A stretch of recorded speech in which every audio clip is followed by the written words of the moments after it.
Hello, kumusta at isang magandang araw po sa inyong lahat mga boss. Welcome back po sa ating panibagong video na naman. At dito po ay mayroon na naman tayong maibahagi sa inyong panibago nating video. At pagpasensyahan nyo na dahil ilang araw or linggo na yatang wala akong upload na video. Gawa ng maraming load sa trabaho dito ngayon. So hindi tayo makasingit sa paggawa ng video.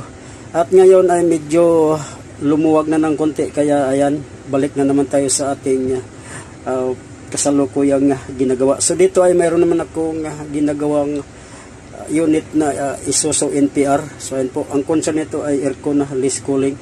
So ayan po, nakikita nyo, ito na po yun, na umaandar na yung makina. At yan, ito yung kanyang easy control switch. Yan yung blower switch.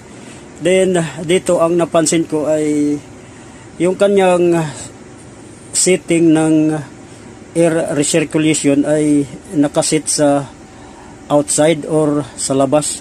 So dapat ang setting nito ay dito lang sa inside, air recirculation. Dahil kapag ka dito yan, unang-una medyo mababawasan yung speed ng blower. At the same time, yung hangin na galing sa labas, lalo pagka matagal na yung biyahe at mainit ang panahon, ay papasok yan dito sa cabin. So sa madaling sabi ay doon maipektuhan din yung lamig. Kaya ang advice ko dito sa mga ganitong concern ay dito lang natin ikabit or isit sa kanyang inside recirculation. So yan, ito yung symbol niya ng araw na pabaluktot. Ito kasi ito yung symbol ng sasakyan na ang araw naman ay galing sa labas. So ibig sabihin ito yung galing sa labas na air recirculation. At actually visual inspection ko na yan rin yung ano nito, compressor, ayos naman yung gumagana naman ng maayos. At yung condenser pa naman ay gumagana. Pero mayroon lang din akong napansin sa blower, pagka ilagay natin sa high speed ay umuugong. Ayan, marinig niyo mga boss.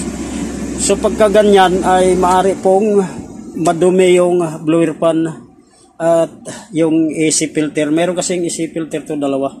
At kinakailangan ding linisin para mas malakas yung hangin na ibubuga dito sa kanyang air ventilation. Yan yung air ventilation, ito yung sa kaliwa, sa driver side, at yung sa kanan naman. Then yung sa kanan na air ventilation at yung sa panghuli. So yan po yung ating gagawin ngayon. So yan po, marami